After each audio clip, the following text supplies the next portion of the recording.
un esquema que hicimos ayer para representar las cavidades ventriculares, el sistema ventricular. Y dentro de ese sistema ventricular habíamos hablado justamente de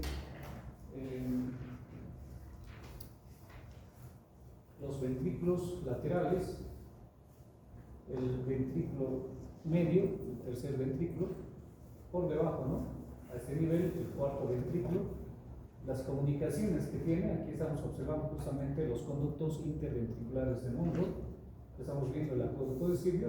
Bueno, a ese nivel vamos a tener una continuación por ahí con la médula espinal a través del conducto del epeno.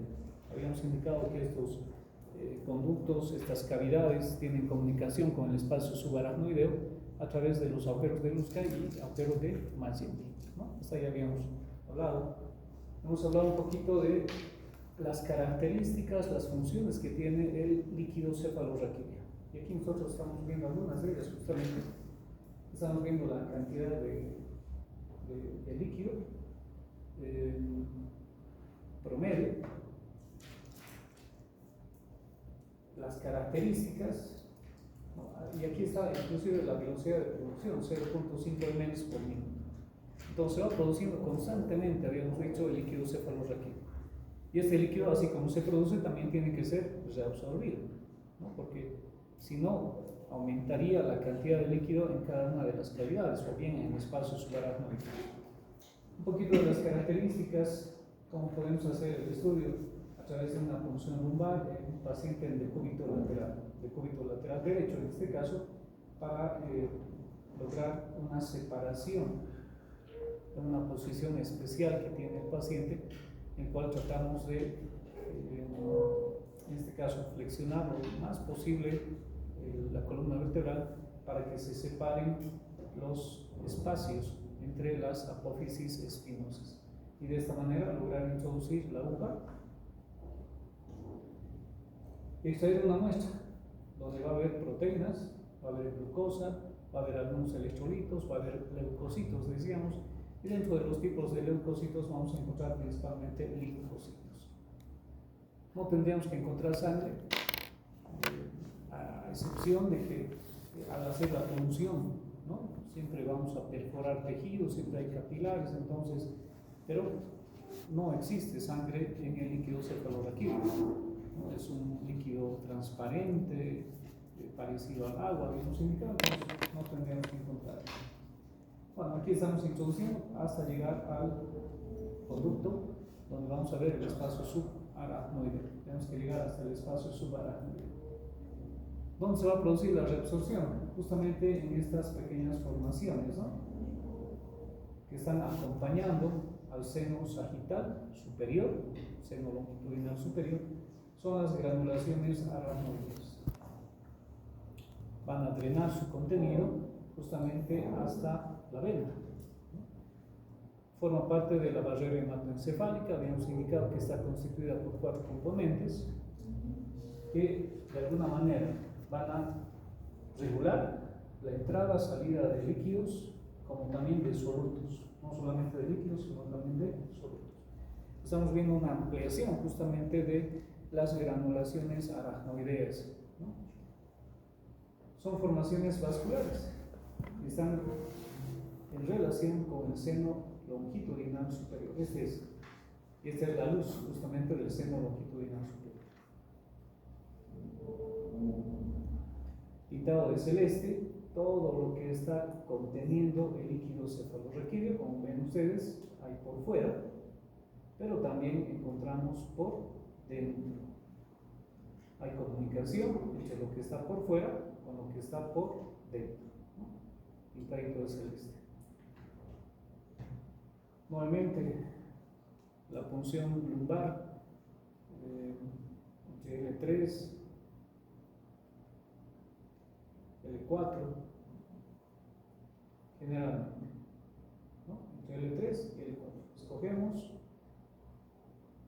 y vamos introduciendo la aguja hasta sentir la tensión que produce la dura madre. Vencemos esa tensión y vamos a estar en espacio subaracnoideo con una presión completamente negativa. Por lo tanto, ni siquiera tenemos que empujar el émbolo, ¿no? Extraer el émbolo, solito va a ir saliendo. nosotros vamos a ir ayudando simplemente. Entonces nos vamos a dar cuenta de que estamos en líquido o en espacio subaracnoideo. El aumento, ¿no?, de las cavidades ventriculares, sobre todo los ventrículos laterales, pues produce esta patología, la hidrocefalia, que puede ser congénita, habíamos indicado, o puede ser resultado de un traumatismo, o bien en nuestro medio también puede ser resultado del metabolismo, ¿no?, las formaciones calcáreas, la alimentación y sobre todo también la cisticercosis, ¿no?, es una de las causas principales en nuestro medio, produciendo la obstrucción de quién habíamos indicado, de los conductos interventriculares de Monro. Esos son los más finitos, esos son los más delgados, por lo tanto casi siempre se va a llenar el líquido en una de estas cavidades ventriculares. Bueno, y eso vemos nosotros en una tomografía. Esto es lo normal, ¿no? Siempre primero lo normal y después recién vamos a ver lo patológico, igual con las radiografías, ¿no? Siempre primero lo normal y después recién lo patológico. Aquí nosotros estamos observando una tomografía, pero este es un corte del cual ya habíamos hecho referencia anteriormente, ¿no?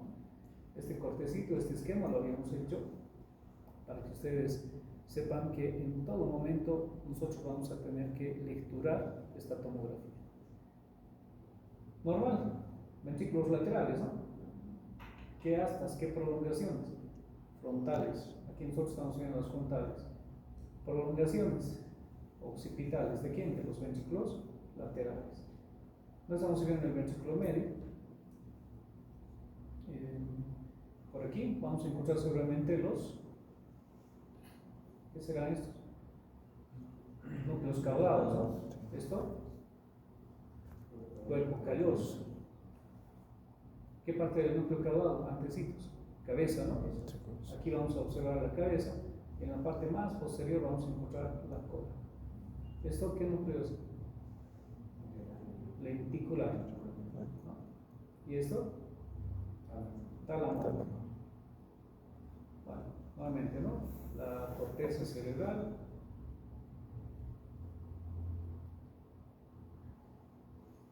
Un corte que también ya lo conocemos, un corte sagital, donde se ven las formaciones también interhemisféricas. Aquí estamos viendo el cuerpo calloso, ventrículo lateral. Esto será el, ¿qué es esto? El fornix, ¿no? El trígono cerebral. Bueno, el trígono cerebral. Y aquí estamos viendo el tálamo, ¿no? Y aquí, esta partecita que se ve todavía, corresponde al ventrículo medio, al tercer ventrículo. Conducto, ya, acueducto de Silvio, ¿no? O conducto interventricular, Mesencefálico. el conducto mesencefálico, cuarto ventrículo, y aquí estamos viendo el espacio subaracnoideo. Ahí estamos observando. Lo mismo, ¿no? Pintado de negro. Otras radiografías, pero esta vez en un corte frontal. Nuevamente, ¿no? Los ventrículos laterales, el septum pelúcido, el ventrículo. Esta vez es con contraste, ¿no? Porque se ve de blanco, ¿sí? Todo el líquido se ve de blanco porque está con contraste. Si no ponemos contraste, se ve de negro, así como hemos visto en la anterior imagen. Fíjense aquí, por ejemplo. El líquido se está viendo aquí de negro. Está sin contraste. Pero si colocamos contraste, entonces se ve de color blanquecino, como el hueso, ¿no? Se ve mejor. Esto es para estudiar justamente mejor las cavidades donde contienen líquidos. Entonces aquí se ha colocado contraste para ver los ventrículos laterales, el ventrículo medio, se puede ver parte del cuarto ventrículo y también el espacio subaracnoideo. Tomografías normales. Entonces, si conocemos una radiografía, una tomografía normal, va a ser fácil darnos cuenta de qué está mal. Y aquí se puede ver, ¿no? Vean ustedes, estos ventrículos laterales grandes, ¿no? Entonces, ¿qué hay? Acumulación de líquido hidrocefalia. con contraste, hidrocefálico. Este está sin contraste y este está con contraste. Si sacamos una proyección sagital, lo mismo, ¿no? Aumentado, a expensas del cuerno occipital. Bueno, un poquito para que ustedes se den cuenta de las patologías a nivel de líquido cefalorraquídeo, cavidades ventriculares, sistema ventricular. Vamos esta vez con las meninges, la irrigación que tiene el sistema nervioso central. Primero, las meninges. Las meninges habíamos indicado que son membranas fibrosas, cerosas, que van a envolver, que van a proteger justamente al sistema nervioso central y el origen del sistema nervioso periférico. Se divide en dos partes, una que está en relación con la médula espinal, no es más que las meninges raquídeas, y la otra que está en relación con el encéfalo, no es más que las meninges craneales. Las meninges raquídeas, cuando hemos hablado de relaciones de la médula espinal, hemos podido observar justamente las relaciones que tiene, ¿no? Hemos hablado del espacio subdural, del espacio epidural, a través de la dura madre.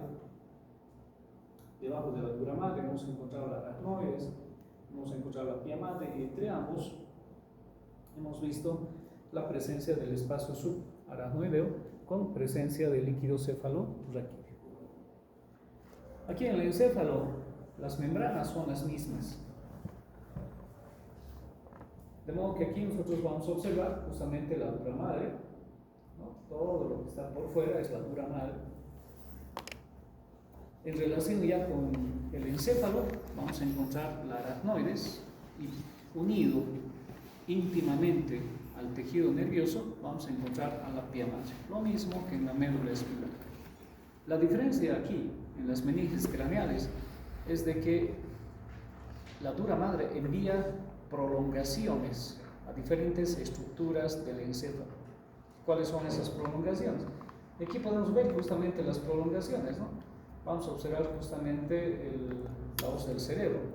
Lo estamos viendo con toda la forma. Es un esquema, pero se puede ver toda la forma. Vamos a observar la tienda del cerebro. Todo esto es la tienda. Vamos a ver la os del cerebelo, una pequeña prolongación que está en su escotadura posterior del cerebelo. Vamos a ver unas pequeñas prolongaciones que se desprenden justamente de la tienda del cerebelo, que no es más que el cabum de Meckel, ¿no? O el cabum trigeminal. Y finalmente, una pequeña prolongación que está en la parte más anterior, es media, es única y corresponde a la tienda de la glándula hipófisis. Esto es la tienda de la glándula hipófisis. Por tanto, ¿cuántas son las prolongaciones? 1, 2, 3 y 4. 4 prolongaciones, ¿no? 2, 3, 5. 5 prolongaciones.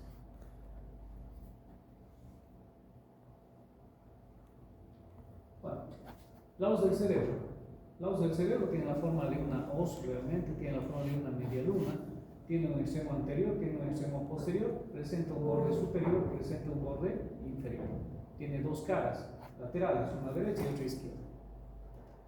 El borde superior no es único, sino se divide para alojar justamente en esa división al seno sagital superior, y se está insertando justamente en el canal sagital del hueso, que empieza a nivel del hueso frontal y termina a nivel de la protuberancia occipital interna.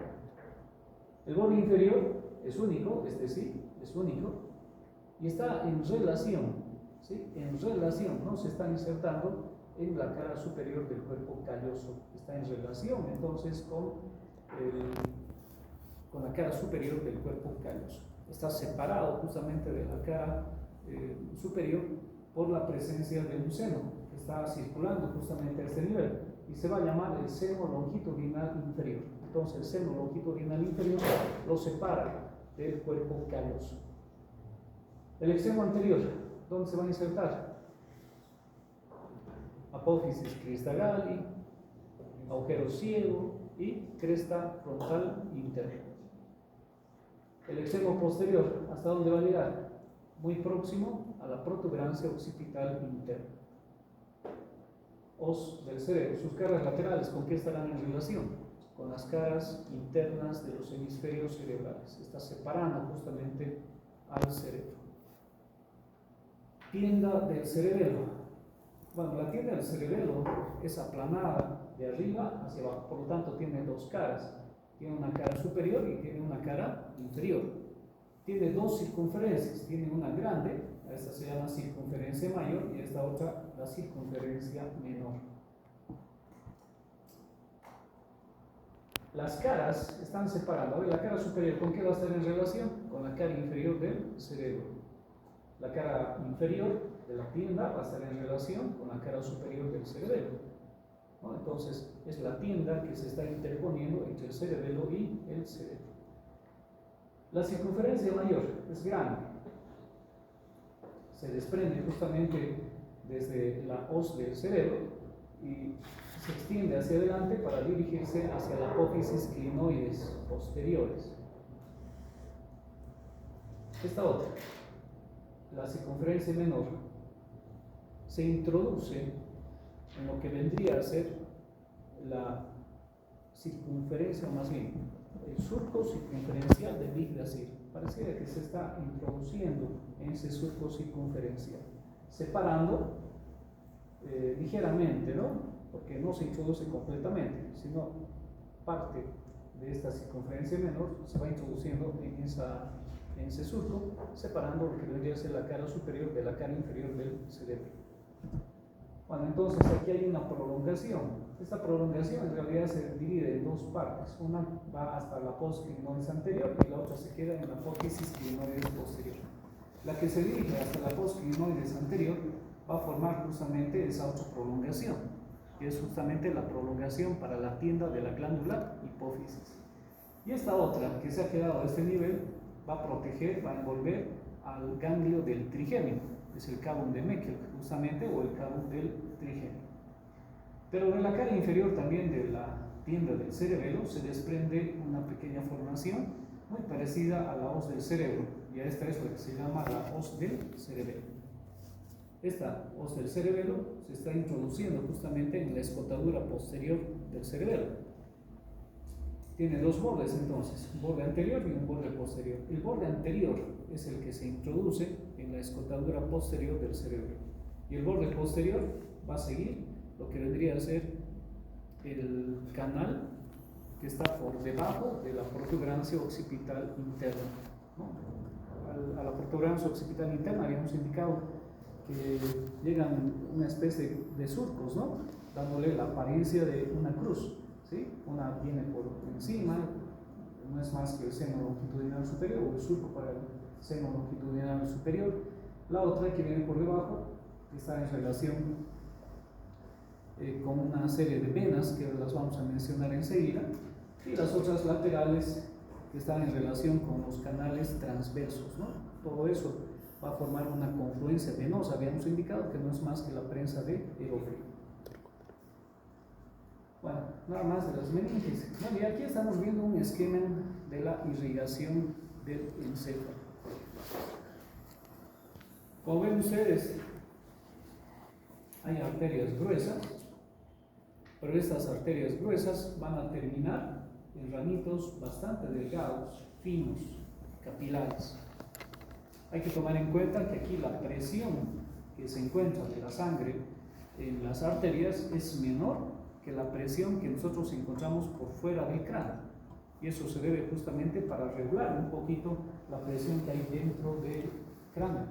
Hay una presión negativa, habíamos indicado, y esa presión está determinada justamente por los líquidos que existen, las cavidades que existen, los espacios que existen dentro del cráneo, dentro del sistema nervioso, ¿no? Entonces, si hubiera una diferencia similar a la que hay en el cuerpo, pues prácticamente no podría haber esos espacios, ¿no? Todo estuviera pegado entre sí, pero hay espacios que lo están protegiendo, que lo están separando justamente al encéfalo del casquete que lo está protegiendo, el casquete craneal. Entonces hay diferencias de presión. Como hay diferencias de presión, entonces un aumento de presión a nivel del cuerpo también puede traducir en un aumento de presión intracraneal. Y eso deriva generalmente en las cefaleas, deriva en aumentos de presión intraocular, aumentos de las cavidades ventriculares, etc., ¿no? Todo eso, síntoma principal es la cefalea. Por eso que las cefaleas tienen más de 1000 orígenes diagnósticos, etc., ¿no? Una cefalea no siempre es un simple dolor de cabeza, puede tener un origen digestivo, puede tener un origen cardíaco, puede tener un origen incluso de la visión o de la olfacción, etc. Son diferentes los orígenes. Bueno, pero ¿cómo es que ese sistema que acabamos de ver está constituido?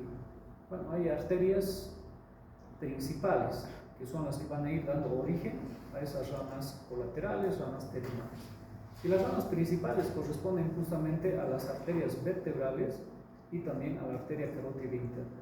Nosotros estamos viendo en imagen las arterias vertebrales, que van a formar la arteria basilar, y la arteria carótida interna, que va a dar origen a las arterias cerebrales anterior, cerebral media, comunicante posterior, ¿no? Además de dar origen a otras ramas que ya las conocemos, como por ejemplo la arteria oftálmica, la arteria coroidea anterior, etc. Entonces, este es el sistema de la arteria carótida interna y este es el sistema de las arterias vertebrales.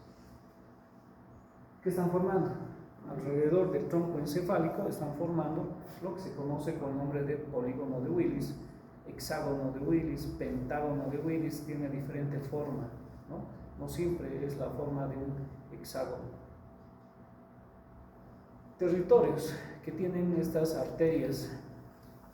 Bueno, estas arterias en realidad van a ir formando territorios por los cuales el médico puede darse cuenta perfectamente si es atribuida a el sistema basilar.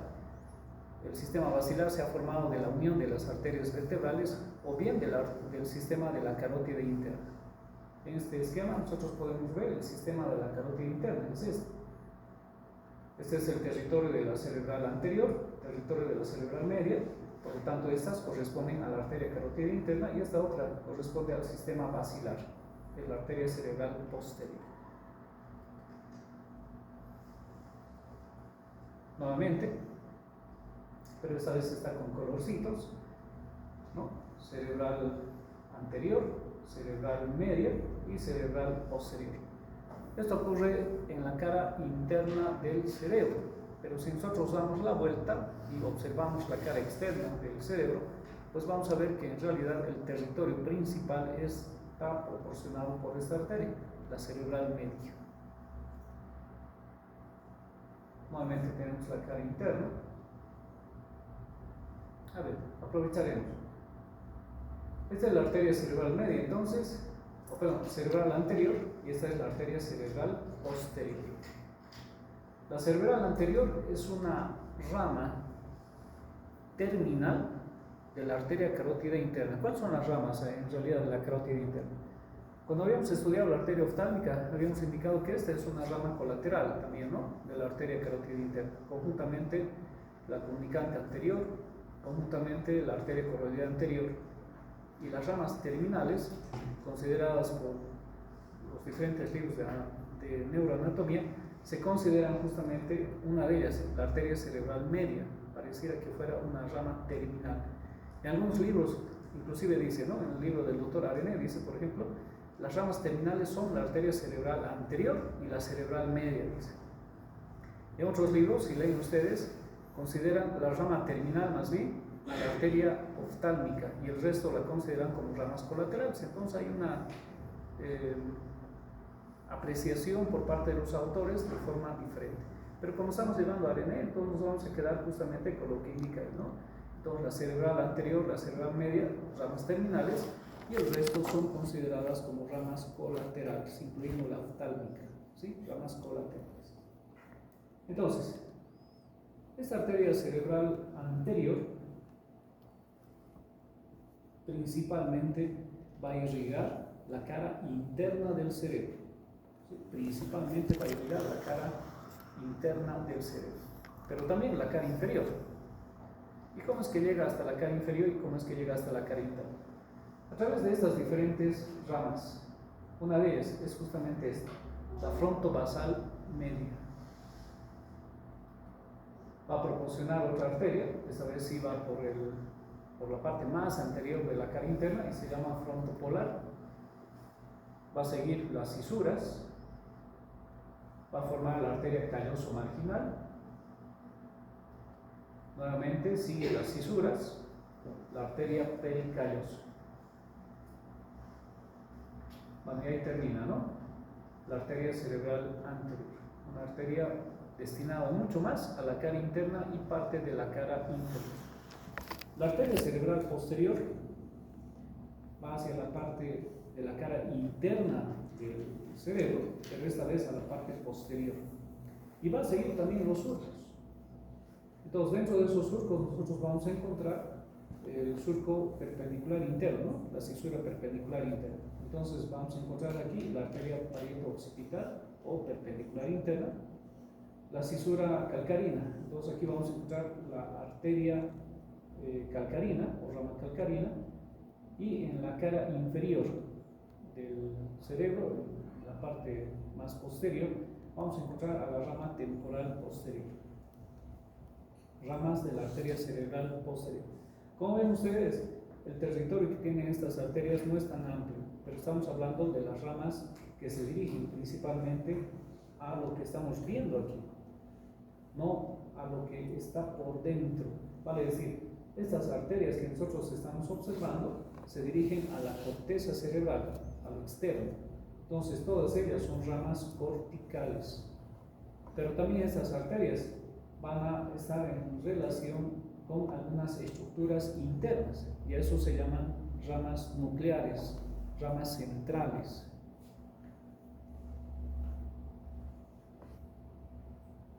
La que proporciona más ramas para la parte central profunda del cerebro es la arteria cerebral media. Enseguida vamos a ver la arteria.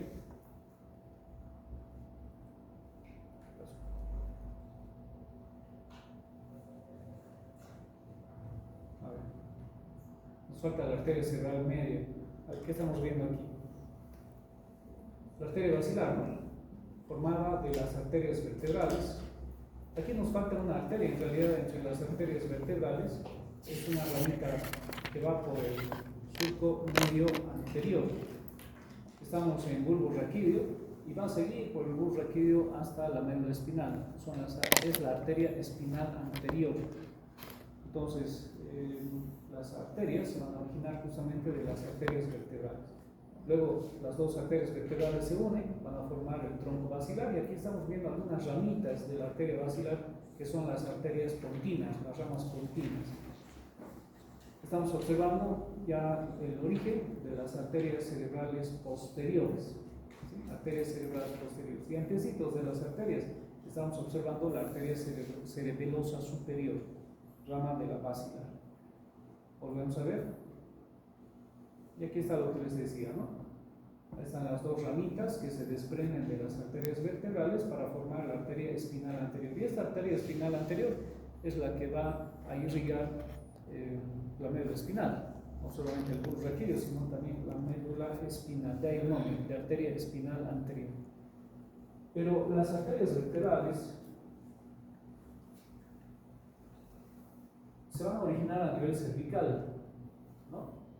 De un tronco, del tronco tiro cervical. Entonces, estas arterias vertebrales, como se desprenden a nivel cervical, solamente van a irrigar o van a formar esta arteria espinal anterior a ese nivel. ¿Qué pasa con el resto? ¿No? ¿De dónde provienen esas ramitas que van a seguir irrigando la médula espinal? Bueno, se van a desprender de las arterias intercostales a nivel lumbar, de las arterias lumbares.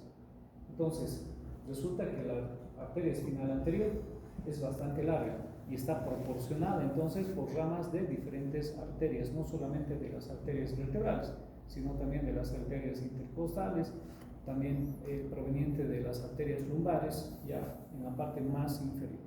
Pero no solamente hay una arteria espinal anterior, que es única, va por el surco medio, sino también hay unas arterias que están en la parte más posterior que se llaman arterias espinales posteriores, y son dos, y están en relación con los surcos colaterales posteriores, que se origina del surco colateral posterior en la médula espinal, las raíces, ¿no? Las raíces posteriores. Entonces está en relación justamente con esos surcos, con esas raíces. Son dos arterias espinales posteriores y es una sola arteria espinal anterior.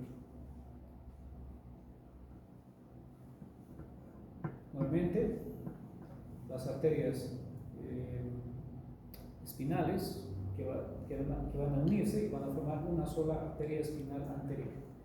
Las arterias espinales posteriores son dos, una derecha y otra izquierda.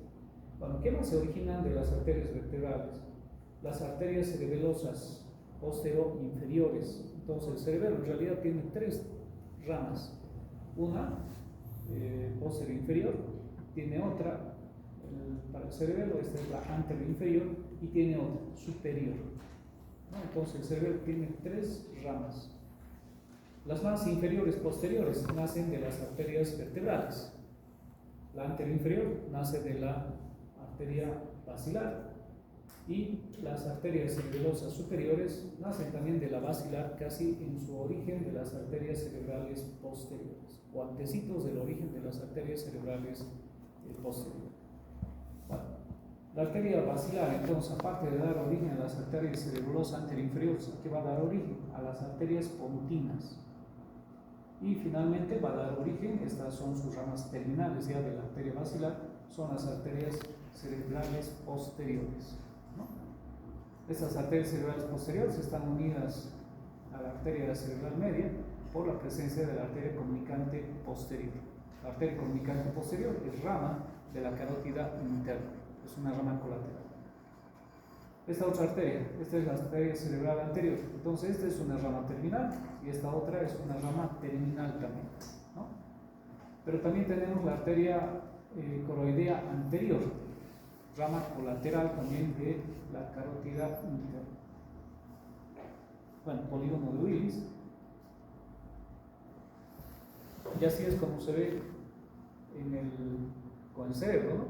Tenemos una pieza justamente que está con estas mismas características, nos falta pintar en realidad todo este sistema de irrigación, ¿no? Arterias vertebrales, arteria basilar, estamos observando las arterias cerebelosas, esta es la anterior inferior, la posterior inferior, y las arterias cerebelosas superiores, arterias cerebrales, arteria comunicante posterior, arteria cerebral media, carótida interna, y aquí vamos a encontrar la cerebral anterior unidas justamente por una ramita que corresponde a la arteria comunicante anterior. Como vemos ya con el cerebro, la arteria cerebral anterior se dirige principalmente a la cara interna y muy poco a la cara inferior. Esta es la frontobasal. La cerebral media se va a dirigir principalmente por la cisura de Silvio, ¿sí? Va por la cisura de Silvio, se introduce en la cisura de Silvio y luego continúa, no toda la cisura de Silvio, sino continúa por la cisura de Rolando, donde termina. Esta arteria cerebral media va a dar origen a ramas anteriores, frontales, va a dar origen a ramas que están en relación con la cisura de Rolando, que se llaman justamente prerolándicas, rolándicas, posrolándicas o precentral, central y postcentral. Va a dar origen a ramas temporales, ¿sí? Para el lóbulo temporal, ramas anterior, media y posterior, y finalmente va a dar ramas occipitales. Entonces, como ven ustedes, la arteria cerebral media es la que más territorio tiene y principalmente está destinada a las áreas corticales, de modo que donde habrá más peligro de que se haya sufrido una hemorragia, justamente en la arteria cerebral media, porque es la que está destinada a las áreas corticales. Pero, como decíamos, ¿no?, hace un momento, estas arterias que nosotros estamos mencionando por el momento no solamente son ramas corticales, sino también hay ramas que se dirigen al interior del cerebro. ¿Para irrigar qué cosa? Para irrigar justamente todas estas estructuras, el cuerpo calloso, el tálamo, tenemos los núcleos caudados, etc. Esas son ramas centrales. Y dependiendo, ¿no? La cerebral anterior va a las ramas centrales para las formaciones propias del cerebro, o formaciones interhemisféricas para la parte anterior. En este caso, ¿qué tenemos aquí? Tenemos el pico, tenemos el rostrum del cuerpo calloso, por lo tanto la arteria cerebral anterior va a proporcionar ramas para el cuerpo calloso, pero para su extremo anterior.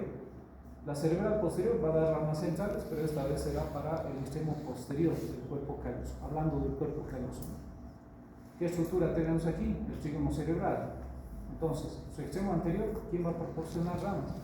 La cerebral anterior. Y su extremo posterior, la cerebral posterior.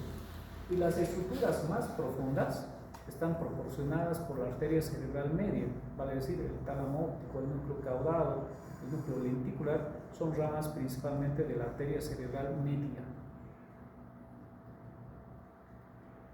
Bueno, nuevamente la arteria cerebral media siguiendo la cisura de Silvia, casi en relación con la cisura de Rolando, ¿no? Diferentes arterias entonces que está proporcionando la arteria cerebral media, sobre todo ramas corticales.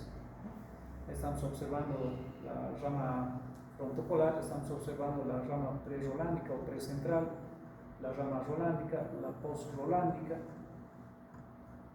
las arterias temporales, anterior, media y posterior. Las ramas parietales, las ramas occipitales, arteria cerebral media. Territorio entonces de la cerebral media, importante por las localizaciones corticales. Gran parte de las localizaciones corticales se encuentran en la cara externa del cerebro. Entonces, lógicamente, mucho más delicado una ruptura o una isquemia de la arteria cerebral media, no tanto de las otras arterias, ¿no?